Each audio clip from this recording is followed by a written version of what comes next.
ॐ नमश्चण्डिकायै अथ क्षमा प्रार्थना। अपराधसहस्राणि क्रियन्ते हर्निशं मया, दासोऽयमिति मां मत्वा क्षमस्व परमेश्वरि।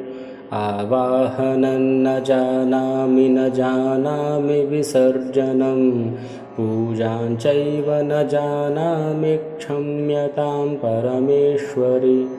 मन्त्रहीनं क्रियाहीनं भक्तिहीनं सुरेश्वरि, यत्पूजितं मया देवि परिपूर्णं तदस्तु मे।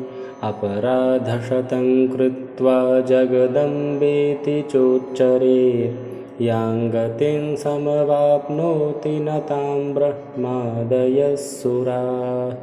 सापराधोऽस्मि शरणं प्राप्तस्त्वां जगदम्बिके, इदानीमनुकम्प्योऽहं यथेच्छसि तथा कुरु। अज्ञानाद्विस्मृतेर्भ्रान्त्या यन्न्यूनमधिकं कृतं, तत्सर्वं क्षम्यतां देवि प्रसीद परमेश्वरि।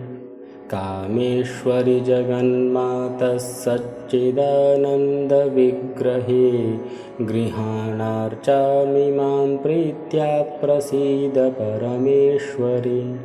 गुह्यातिगुह्यगोप्त्री त्वं गृहाणास्मत्कृतं जपं, सिद्धिर्भवतु मे देवि त्वत्प्रसादात् सुरेश्वरि।